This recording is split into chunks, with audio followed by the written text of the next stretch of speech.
Yeah, that's about as smooth as it could go. You don't drop a set, and Friday night we played clean. We played so clean on Friday night. Of course, DBU always packs the place when we show up, so um, tough gym to play in.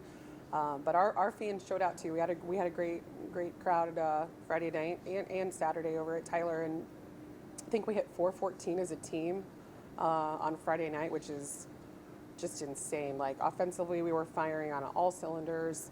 Our first contact was almost perfect. I mean, we were able to set who we wanted. We were able to run what we wanted, and when you have that type of freedom out there, it's really tough to beat. So our kids played awesome, and then you hit that road on Friday night over to Tyler. You get some sleep. You get up. You get in the film room, and it's back to work. And we were.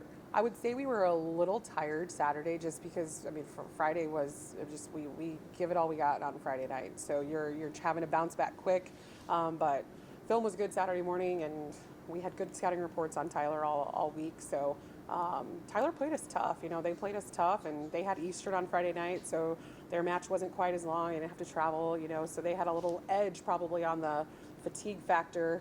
But our kids we're very dialed in right now, and we're just flowing, and it's cool to watch, and it's cool to see them having a good time. And yeah, there was a couple tight little points against Tyler on Saturday, but there's just a lot of belief going on in our locker room, and you can kind of see that on the court. I know Fox is great. It's awesome to play at home. But is this team like on the road as well? I mean, you guys are playing among us on the bus and everything. Having a good time. I've won imposter, man. I've won a couple times. It's pretty amazing. Very good. Are you guys kind of road warriors right now as well? Yeah, I think it's just like there are times, in your coaching career where you have teams where you can really feel that they're special. And you don't have that every year when you're coaching. You just don't. I've probably had it 3 times in my, like 18 years of head coaching where I can say, man, this team is special. This team is special. You can feel it. They're giving more than they take. And when you have that type of energy all the time, you don't mind being on the road with them. They're fun. They have a good time. Yes, they're 20 and 21 and all the things, and you have to tell them to calm down on the bus sometimes. But we also love playing at the box, and it's these 2-week little separators between being at home and on the road. It makes it even better, and to get back in the box on Friday, and all of our fans that just love watching us, and they're watching from afar when we're not here, and sending me texts, and super proud of you guys. And you guys are playing great. So are we a road team? Yeah, we've gotten battle tested on the road since after Brit Care. So we feel comfortable being on the road, but we also love playing at home. When did you come to the realization that this was a special team? I think you got to sit back and watch. You got to sit back and how they watch. Like they're the way, I see them. I never see them with the same people. I see, I'll see a senior with freshmen. I'll see, and this is at lunch, at breakfast, at just walking around campus. There's no cliques. They're just all trying to help each other be better people and better volleyball players. And when you see that kind of behind the scenes, you're going to have that output, and we see that. Kind of building on that, there's so many expectations because they are the WT Lady Buffs, the new head coach. Yeah. How do they handle all that? I think we're using it to our advantage. I think, we talked about this a few weeks ago about just the target on our back. We're just aware of it, and we're just kind of like, it's there, but like people don't want us to win. People are rooting against us every single day, not just in our league, but around the country.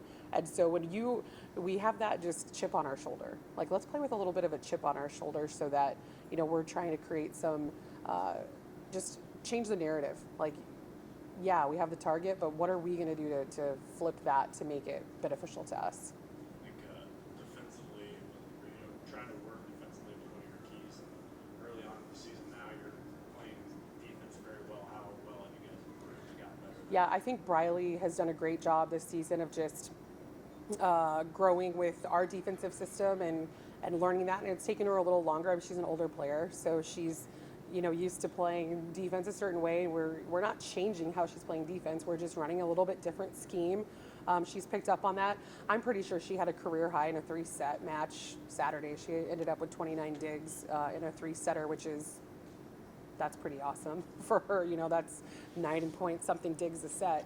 So just having her back there anchoring that, and just having that steady person who's also has a lot of experience, and just she vibes off of Hetzi, who's coming in and just digging balls. Like, she's digging balls like she did at Eastern New Mexico. She's playing with a lot of confidence. And then when Casey Kavanaugh goes back there in middle back, she's got Briley to beam off of with that experience, and just that old, wiser, motivation back there.